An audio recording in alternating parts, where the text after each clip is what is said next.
Hey there, Safecrackers, get your combinations ready because it is time for the Comic Vault! A vault full of comics that includes The Phantom, issue 3, sent to us by one of our faithful viewers. Thank you, viewer!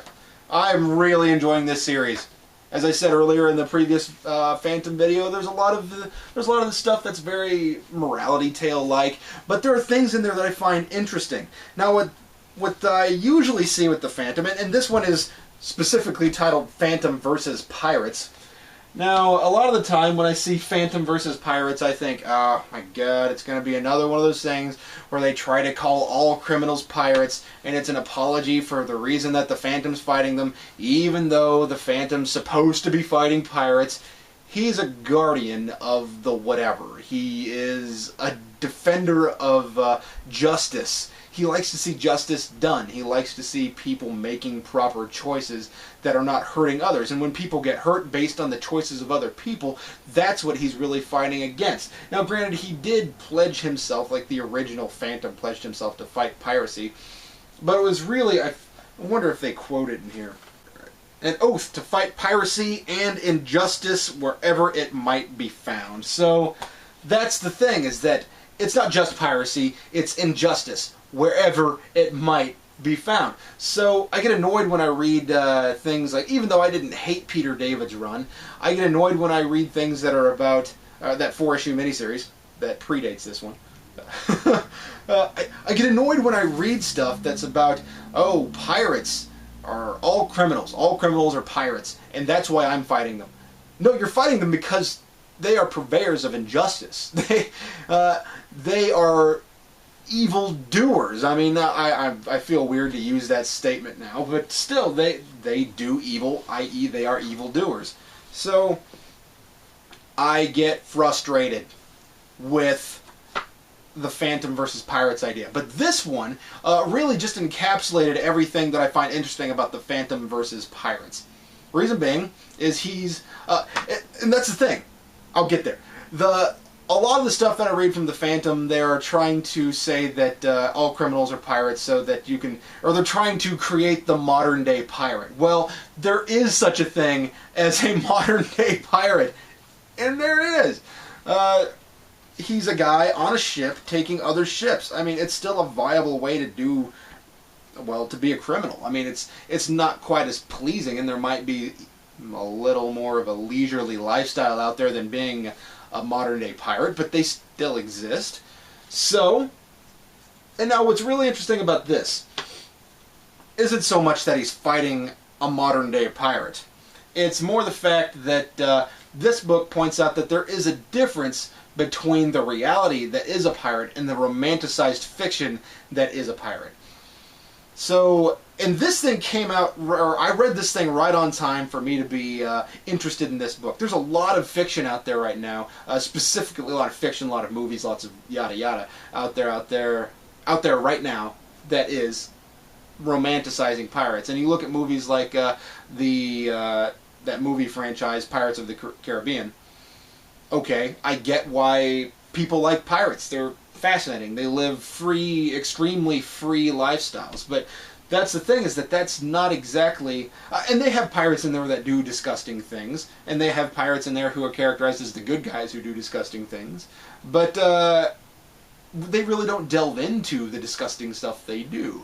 Now, pirates, they murder, they steal, they rape, they do all this awful stuff because they're pirates. That's what they do. They're inherently, being a pirate is being a criminal. And granted, you know, being a criminal is not inherently being a pirate, but being a pirate is inherently being a criminal. So that's something that kind of drives me nuts when I watch fiction that shows pirates as being the good guys. I resist it. I don't feel like that's something that makes a lot of sense, even though it is highly entertaining. And that's what's cool about this, is the Phantom recalls being, or the Phantom, this generation of the Phantom recalls being a kid and going to a movie with his dad and says, Dad, i.e. the Phantom at the time, come with me to this movie. I really want to go see this movie. Please take me to this movie. And the Phantom at the time says, sure, son, I'll take you. Fine, whatever. So they go to this pirate movie, And the kid's into it. He's watching these people do these things with great gusto, and he's watching, you know, raising the whatever, the sail, the mast, blah blah.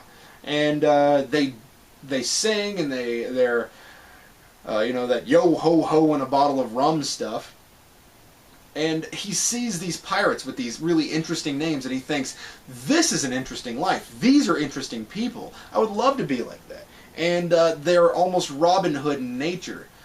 But the father, i.e. the Phantom at the time, is sitting there watching the movie with a very different experience, seeing these people being characterized as heroes when the reality, or at least in this continuity, and the reality in reality, is that pirates don't necessarily do that. These people are being given a romanticized lifestyle because it makes them more interesting for the screen and it makes them more relatable to the audience, not necessarily because that's the way it actually is. So I found that to be extremely interesting. Now the story pretty much follows the idea of the cowardly villain. The cowardly, or pirates are a cowardly bunch, villains are a coward, or criminals are a cowardly bunch, and and there's also another idea how, like, one tainted man who organizes other men will drag those men down with him. So the pirate captain's dragging people down with him, and really that's kind of a gimme, you know what I mean? That they're not going to be, it's not exactly hard to guess that the bad guy loses, and it's not exactly hard to guess that he's going to be a bad guy. But they're like last-ditch efforts trying to kill the Phantom, where he's endangering the lives of other men. Like, he would rather kill his own men than let the Phantom escape. And that's the thing, is that they really characterize this villain as sort of a logical guy. He knows what he's doing, but they also characterize this pirate captain as being one of the worst people you could imagine. He doesn't care about anybody but himself. That's really the significance of it. I felt like, of course, it's another morality tale, and it's about the Phantom fighting somebody who's a bad guy, and I really enjoyed that. I really enjoyed this issue based on the fact that they show you there is a difference between what a pirate is and what a pirate is romanticized to be. That's a lot of fascinating to me. Anyway, thanks for watching The Comic Vault. I'm Vince, this is Geekvolution, and if you would like to donate to The Comic Vault, send us stuff that we can review or we can sell or we can do whatever with on The Comic Vault, all you gotta do is send it to Geekvolution, P.O. Box 14183, Lenexa, Kansas 66285. So thanks for watching The Comic Vault. I'm Vince, reminding you to support your local comic book store, because it's the right thing to do. We'll catch you later.